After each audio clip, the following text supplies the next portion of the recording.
Welcome back to our channel, Retired and Loving It. I'm Terry. And I'm Keith. And today we're coming to you with another coffee talk. Grab your cup of coffee and join us for the talk. This is another viewer comment where they would like us to talk about what income streams can you have in retirement. And this particular person said, no YouTube. And YouTube is not for everybody. No. So we're going to give you a few ideas of income streams that you can have after you retire. Now, we talked about some income streams in one of our previous videos, so you can go back and check that out. But it's always good to kind of refresh your mind. So we're going to go ahead and give you some of the same ones and some new ones. So these are some income streams that you can have besides YouTube. Well, first of all, there's your Social Security. If you live in the U.S., that's what we have after we retire, Social Security. And then most everybody has an IRA or a 401k that they can draw from that they have put into. And then these aren't real popular anymore, but they used to be, is pensions. There are some people, I saw on some comment the other day on YouTube that somebody made $70,000 a year from his pension. Wow. And I said, whoa. Good for that guy. Good for that guy. Well, that's a good pension. Yeah.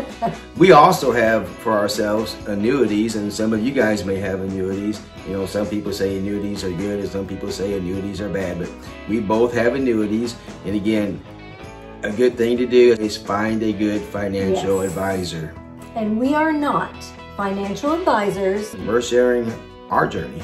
We're just regular people sharing what our experience is. Yes. So don't take this as financial advice. You need to get a financial advisor.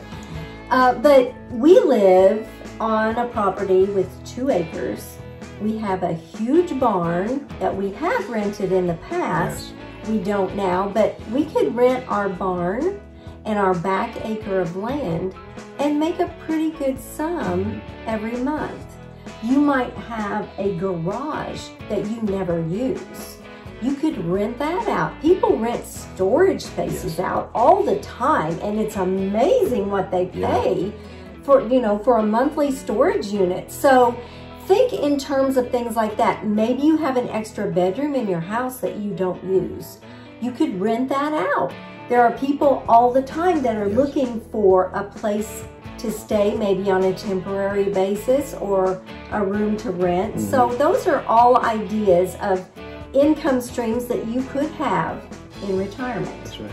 Think out of the box for income streams. Like we said, we have a barn, we got an acre of land that down the road we may rent them out, or we may just sell that part of the property. You know, think if you have a garage you're not using, or if you have extra space, a bedroom or something, that you bring in some good money that way. Just think out of the box what income streams possibly you could bring in.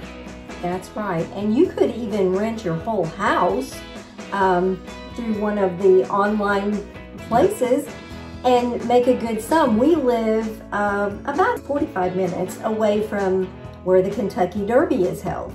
And people pay big bucks. You know, $5,000 to $7,000 for just, you know, one week. For the weekend or whatever. So, I mean, try to think, like Keith said, out of the box, different sources of income that you might have. And again, we are not financial advisors. We know a lot of financial advisors advise against this. But we know ourselves, and we know that we'll do it. We use a cashback credit card. Everything that we purchase, we put on that card. And every month we pay it in full, so we never pay interest. And a couple times a year, we get cash back. We can draw it anytime we want, but we usually draw it a couple times a year. And it's good for around Christmas time, for Christmas money or whatever. You would be surprised because there's a certain percentage that you earn back from dining out. There's a certain percentage that you get for buying gas or groceries. And it adds up. It's amazing. So we don't spend any more money, but we get this money back. But a credit card is a tool. And if you don't use a tool correctly, you can do a lot of damage. If you know yourself and you don't know how to use a credit card properly, and you always have to pay interest, then it's not, you don't need to do that. But like I said, we're not financial advisors. We just know what we do, what works for us. You need to be really disciplined if you're doing what we're doing, as far as making sure that you pay that credit card off every month, because interest on a credit card is crazy high. Astronomical. Even if you pay everything off but 1 cent, they will charge you the whole interest for the whole month. And a lot of credit cards are like 23% interest, which is crazy. So you've got to be very disciplined. Since I use this credit card for everything that we purchase, I keep a record of it just like you do in a checkbook, so that I know what we have spent, so that at the end of the month, you know, we know what we have spent, and we don't overspend that way. So this is a great tool if you're disciplined. So this may be an income stream for you and not for others. Right. Another kind of income that you can have if you get into retirement is you can work. You can either work part-time, full-time, you know, whatever you want to do, because you worked all your life. You know, you decide if you want to work 5 hours a week, 20 hours a week, or 30 hours a week, or even full-time. But this is a good, you know, income stream if you see, well, maybe I'll work for 5 years part-time, then I'll have plenty of money for retirement and can really enjoy my retirement even more.